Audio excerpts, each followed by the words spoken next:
I'm a wife, I'm a mother.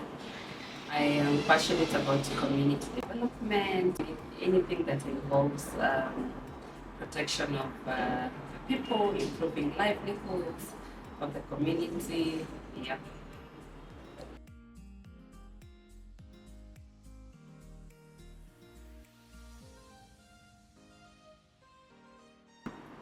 Wow, interesting. In undergraduate, I studied community development. For my master's, I did monitoring and evaluation. So how I found myself in this, wow, interesting. I think I was around 10 years old. I remember watching the late, what's his name? Kofi Annan, and he was the UN Secretary General then.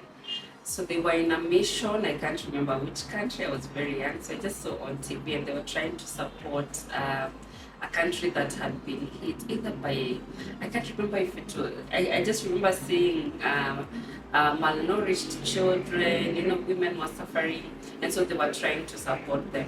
And immediately I knew this is what I wanted to do, this is the field I would want to go into.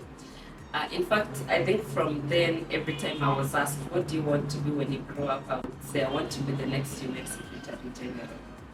Yeah, and so after my undergraduate, doing community development, got into work, and along the way, as I worked in social protection, we started this social risks and impacts management, and that's how I got into safety.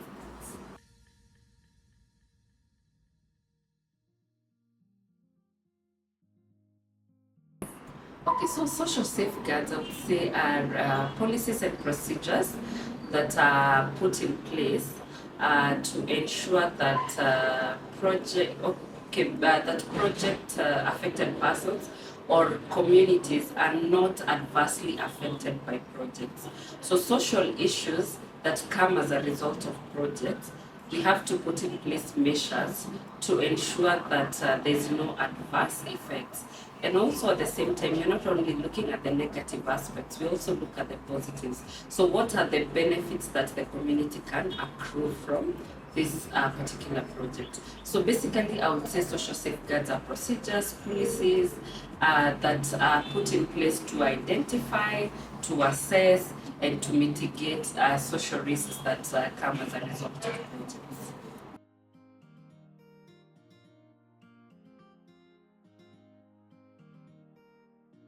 Okay, number one, KDSPII is a World Bank funded program, and the bank is very keen on ensuring that the environmental and social framework is adhered to. Also, KDSPII, as part of legal binding documents that we have signed with the bank, one of them is an environmental social commitment plan.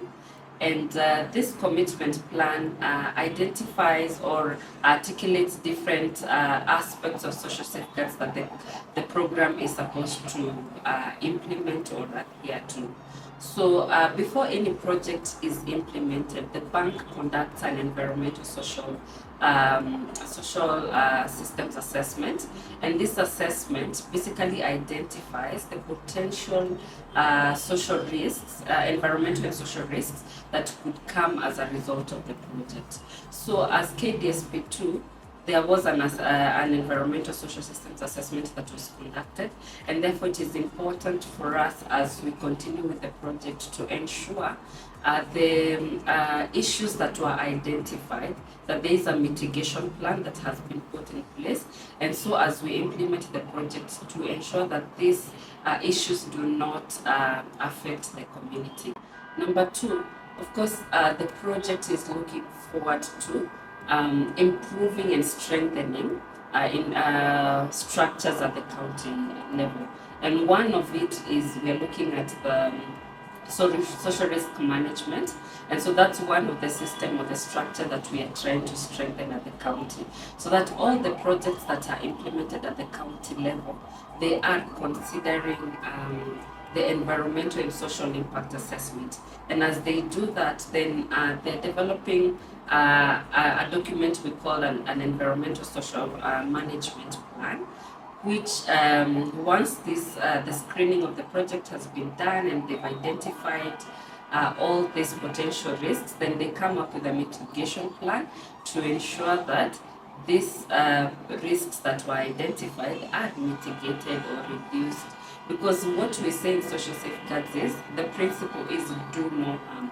So even as we are implementing these projects in the counties, we want to ensure that we leave the people in the community either the way we found them or even better.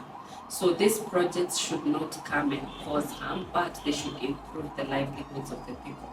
So why KDSP is keen is, number one, to ensure that these SRM structures or social safeguard structures are enhanced. And how we are doing that, one is by ensuring that the social safeguards officers at the county level are well capacity built. So within the structures that we have established at the county for implementing the program, that's the county program implementing unit, we have a social safeguard person in that committee so that they can advise on issues, social safeguards. So the other thing, as I said, on issues of capacity. So those are the things that we are doing as KDSP and much more to ensure that the space of social safeguards within KDSPII is well done and implemented as per the project operations plan.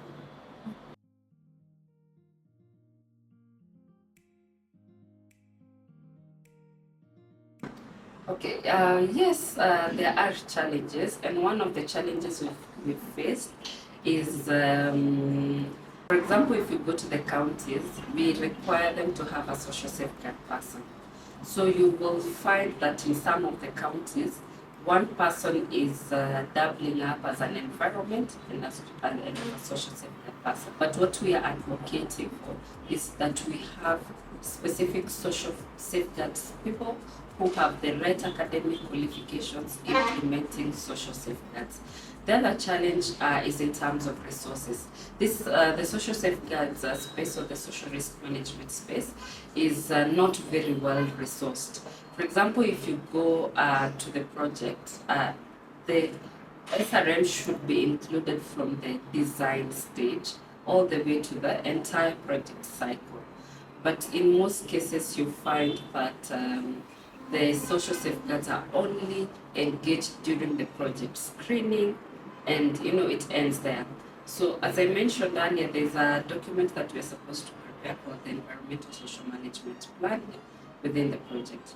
And you will find that for them to be able to monitor whether these mitigation plans are being implemented, they require resources. So it is underfunded, it's under-resourced, so they're not able to implement the ESMP the way it is supposed to be implemented.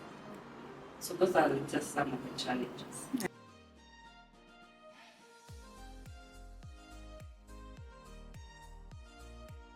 Oh wow, interesting. What keeps me going? Number one is seeing the impact that what we do, it is not something that can directly be said.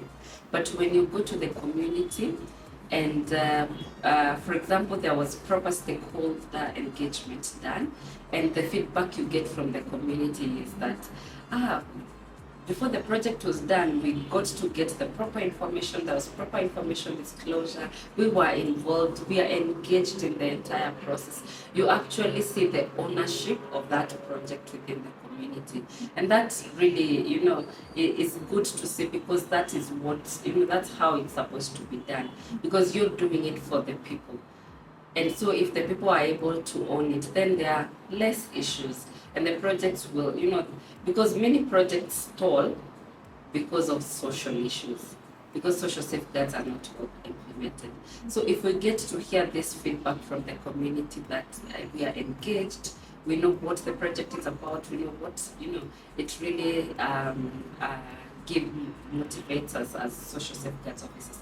Number two, something else that keeps me going is really seeing, again, I mentioned about impact, is For example, if we are able to identify the positive aspects of the program that accrue to the community. So seeing people's livelihood improving and getting testimonials from the community on how their lives have improved as a result of this project, then that really, motivates me and gives me hope that we are doing something good. Yeah.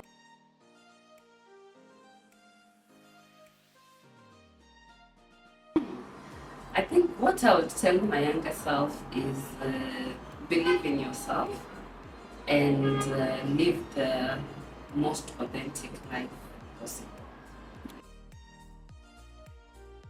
I think what I would really say is it is important that we get to understand what social safeguards are and why we do this, because most of the time we focus on the environment aspect of it, but not on social safeguards. So if we can be able to continue to educate and sensitize people on what social safeguards are and how they should be implemented, then I think we will reduce the number of stalled projects in this country.